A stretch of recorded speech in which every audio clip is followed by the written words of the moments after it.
my name is Jacco Klerk. I'm Dutch, and at the moment I am based in Amman in Jordan. Hey, my name is Jackie Tebak, and I'm currently living in Christchurch, and I am a school teacher and also an administration person at the hospital. Okay. My name is Sam Tebak. I'm a 20-year-old third-year student nurse studying at Ara. My name is Nisa Chowan. I usually live in London, but currently I am in Zimbabwe, actually stuck because of all the border closures. Jordan has been already for over the last few weeks, to my point of view, be very proactive. They had hardly anything. As soon they had a feel that cases were developing, they were basically shutting down a lot of interactions. So there was already a social distancing, a closing of bars of pubs before everything happened. And then as soon the cases started to rise, they basically said we're going to stop flights. That happened in a few days' time. And people had to adhere to a distance. After a week, there's still, even though it's relatively small to the rest of the world, increase of cases. The government installed first a enforced curfew. Everybody had to stay in for a few days, if I remember correctly. And then after a few days, they said people are allowed only during the daytime, and from 10 till 6 in the evening for basic shopping on the corner. And everything has to come otherwise by delivery services to avoid people are going to be all over the place.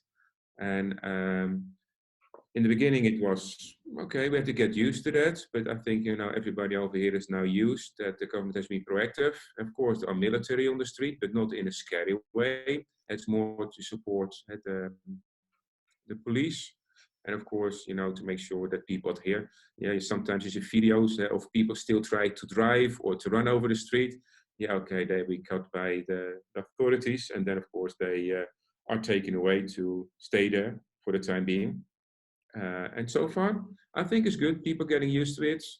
The government, I think, from an outsider point of view, I can praise them that they try to make efforts with local initiatives to give everybody at least bread. Yes, at least there's some basic food supply. And now the local shops around the corner open so people can do their own small shops. I understand that in the areas where people have less money, they are providing food boxes. Also, I decided myself had to contribute that to refugee organization, non-for-profit. I obviously have the classroom's been closed down, so we're having to do digital learning. I've just heard from the head teacher today that it looks like it might go for longer, so we're going to have to set something up a little bit more permanently online for the kids. That means that we're not going into school every day. We can't go back into the classroom to get any resources or anything like that to actually send out to the kids. They're just going to have to rely completely on devices if they've got them. So I'm working at the hospital, and I'm a ward clerk in the birthing suite. So obviously people don't stop having babies, and they're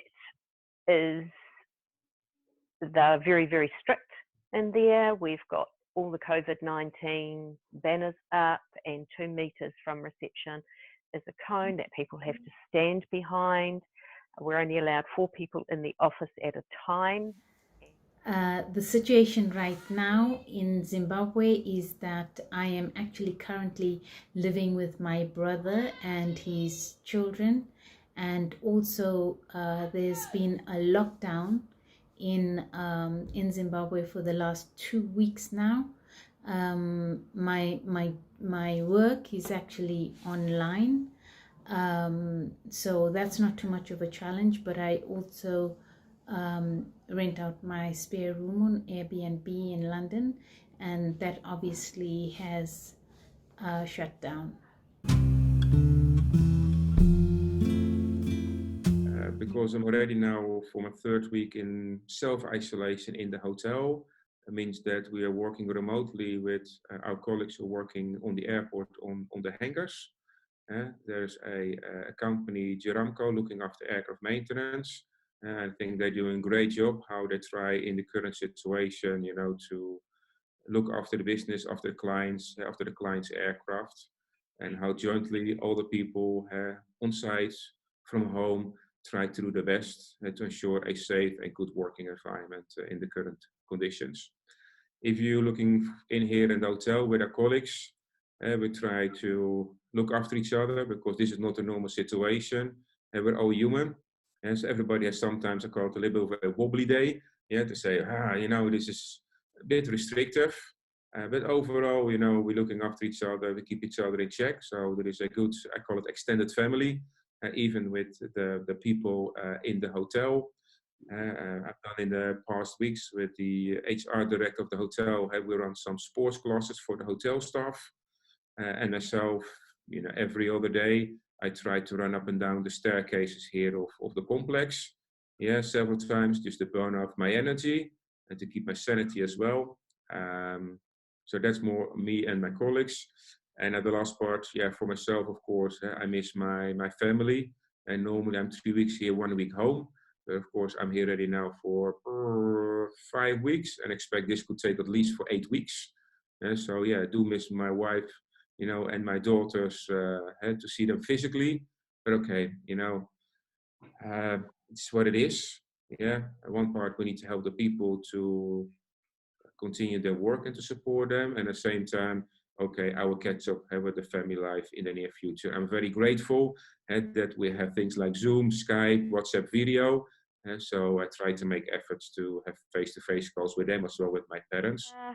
I'm a little bit scared. Going to the hospital, I go to the hospital probably 5 days a week, and I'm very, very conscious when I'm there that I could be bringing something home, and that worries me. So I will have to make a decision at some stage that if it does go into Christchurch Hospital heavily, I will probably step back and not go anymore, which is a big decision because at the moment, Toby's he's on 80% of his wages, but after a month, that will probably change, which is going to make it difficult financially for us. But we'll just see. We don't know. So I am a little bit worried. I did forget to mention that we've got 6 people living in this house. So I have to be completely aware that I'm possibly in contact with COVID-19 at some stage. Could be, I'm not sure. So when I come home from a shift, I have to take my clothes off in the garage, put a dressing gown on and go and have a shower and have a good wash before I have any contact with anyone in the house. We do have another challenge here where we've got 2 international students, which they are just in isolation in their room, and we're trying to encourage them to go out and go for walks, but it doesn't always work. So we might have to relook at that for next week. This is due to the fact that I can't do my Airbnb. There's going to be a financial strain, and also being in lockdown in Zimbabwe with my niece and nephew, they sometimes get bored, and to actually keep them entertained can be a challenge. Also, there's certain things that I need to attend to in the UK, which I can't always do remotely. So some challenges I've been facing is like motivation, just to get the energy to still maintain some routine when there's nothing to kind of keep the clockwork going, like study or work. Although I do have study to do, it's like I don't have to be in class. It's very self-driven, so I find it challenging to just change like the learning style. Keeping active. I mean, I wasn't active before, but I've heard it's good for you, so I'm trying to do something. And I have found that a wee bit challenging, finding the motivation as well, I guess. And challenging finding things that I enjoy. I've been doing yoga with my parents on FaceTime, and running, just doing workouts. Found it challenging, just like feeling lonely, because I'm very much a in-person kind of guy, and I like having like the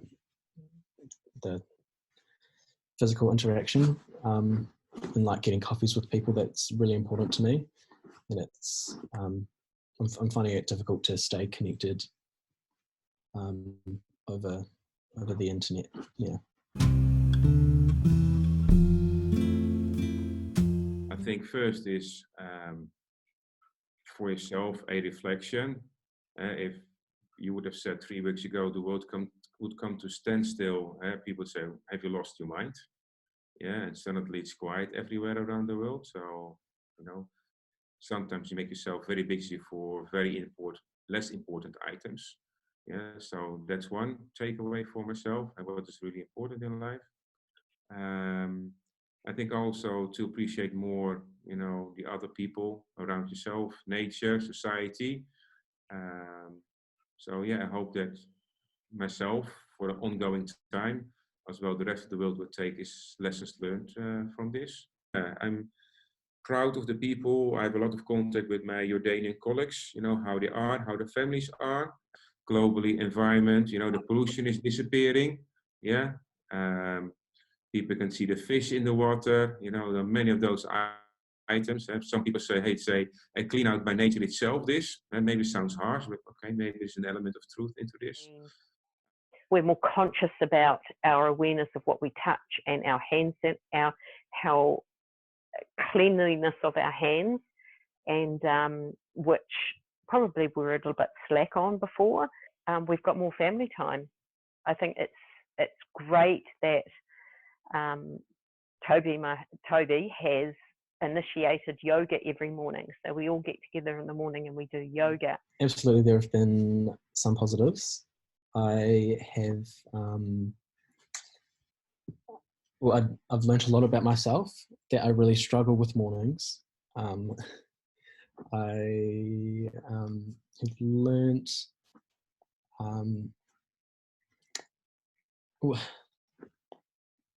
just like keeping active, because I haven't really thought about it that much, because I've been like focused on other things like study and work, but now I don't have work and studies reduced. I think it's a really unique opportunity for everyone to focus on themselves and just have a think about where they prioritize their time. And I think a positive thing that I'm going through is making sure I have a routine despite whatever's going on, which may include making sure I read, write, paint, still do the things I enjoy. So I guess it's positive, just making sure I'm going to incorporate those things when life goes back to normal. In some aspects, I have been more connected with some people, because there's I can't meet up with anyone in person, so that has meant that I'm calling lots of people, calling them more often, keeping in touch with people that I wouldn't usually keep in touch with, which is really nice. What's going to happen after this? I think it's going to have a massive impact, and it's easy to think about what's going on in my life, but I think everyone's going to have to think about what's influencing our situation, like the economic disruption, and everything. I think we'll need to take care of each other, during this period, but even more so after it, in the next few months and years.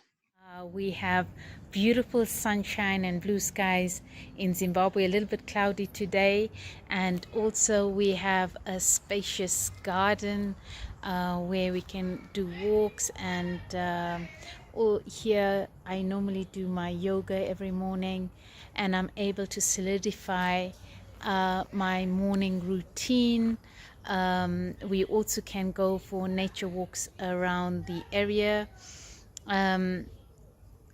But most importantly, I'm able to spend quality time with my niece and nephew and my brother. We think about different activities to do together.